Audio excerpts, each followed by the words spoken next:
Our discussion of global health is still continuous. Today we want to talk about lecture series number 15, life expectancy country by country, and we are starting with Namibia. Namibia is 133 among the nations, and it has a life expectancy of 67 years. Kiribati is another country, number 132 among nations, and it has a life expectancy of 66 years. India is number 133 with a life expectancy of 65 years. Pakistan is number 134 with a life expectancy of 64 years. Rwanda is 63 years in life expectancy, and that is number 135.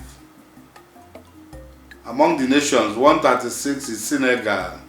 Senegal has a life expectancy of 62 years.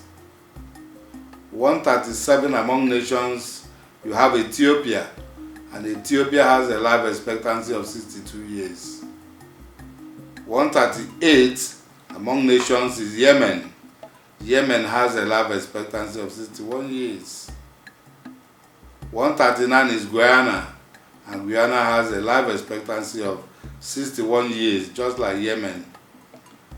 And 140 is Mauritania. Mauritania has a life expectancy of 60 years.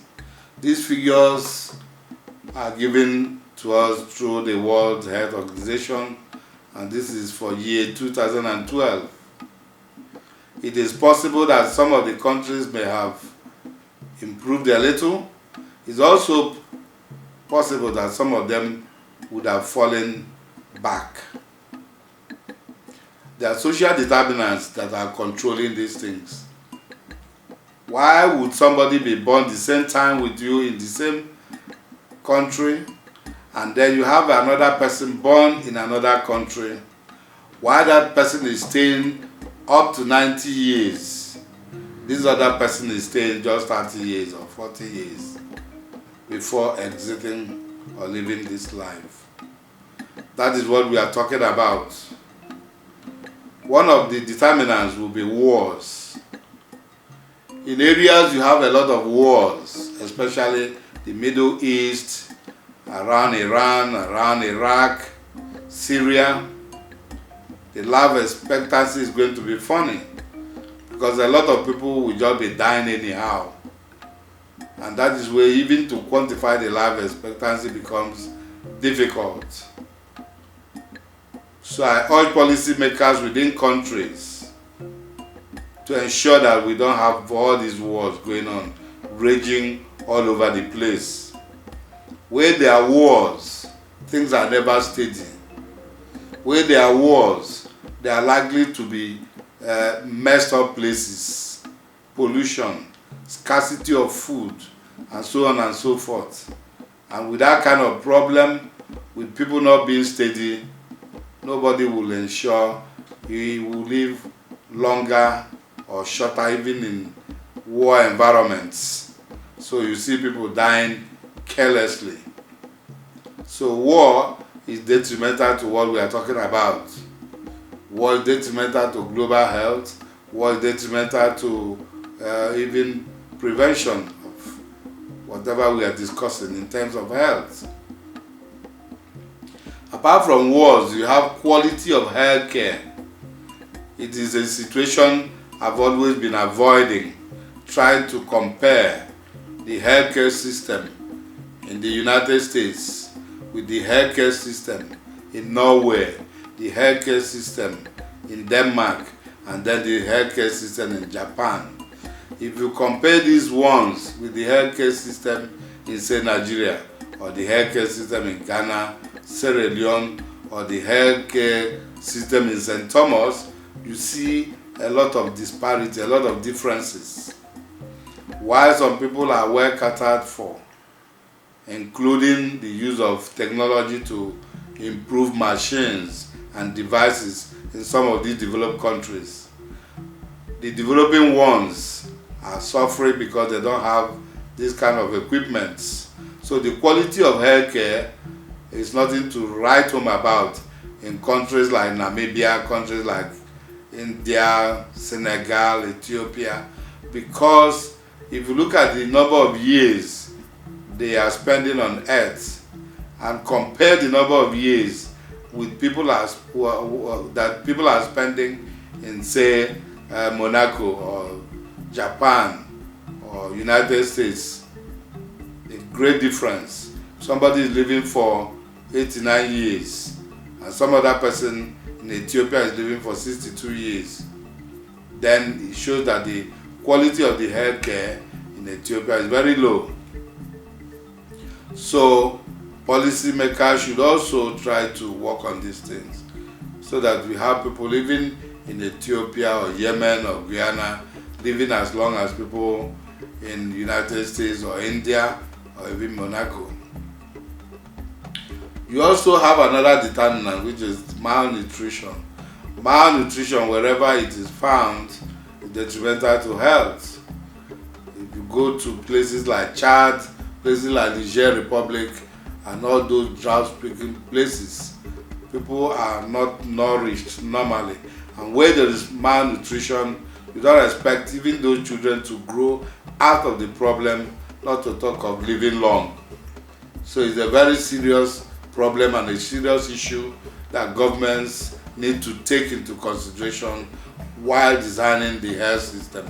Where there is malnutrition, it means either the food is inadequate or there is a problem within nutrition in a particular environment, and that should be taken care of. Then drought. You have droughts occurring in desert-oriented areas, droughts in places like Chad, which I mentioned, droughts in places like Niger, drought in sub-Saharan West African countries. Where you have drought, you expect to have a lot of problems and don't expect those people to live very long. It is necessary that these things are checked even before they start happening, or human beings are not expected to live in some of these places. Why are women living longer than men? That is the question that should come into global health. In almost all countries, women live longer than men, which means there is something which we are going to discuss more elaborately, why women are always living longer than men. Their makeup, the way they are designed, the way they are created, their habits, the way they behave, all those things make up why they live longer than men. We will discuss this more elaborately so that people will understand that almost in all the countries, women live longer than men when you compare the different life expectancies. Then we have wastage of food. I've just discovered that in developing countries, their wastages are rising from the way we harvest our food. Their wastages are rising from transportation and storage. Those are problems over developing countries that you have, like Sierra Leone, like Ghana, St. Thomas, and some of these other countries, as compared to the developed countries. In developed countries like the US, Canada, Germany, you also have wastage of food. But this one is done by the shops, the supermarkets, and the ultimate consumers, those who store this food within their homes, within the environment. A lot of waste. And once this is happening, you expect that globally people will suffer for it. So while there is overnutrition in developed countries, you have undernutrition in the developing countries. This has to be checked so that this world will be a better place for everyone. Apart from wastage of food within developing and developed countries, you have scarcity of water. Where there is scarcity anywhere, check wherever there is scarcity of water. There is always a problem. We are told that 1 out of every 9 persons globally will be looking for water, drinking water. We're not even talking of the quality of water. Even access to water is becoming very difficult. These are some of the things that contribute to people living shorter life as compared to people living longer life. While the developed countries are working hard to maintain the status quo, I urge the developing nations, the ones that are still developing, to also contribute so that they have their people living as long as possible. That is what we are going to treat today. Next time we talk about these women living longer than men. Thank you and goodbye.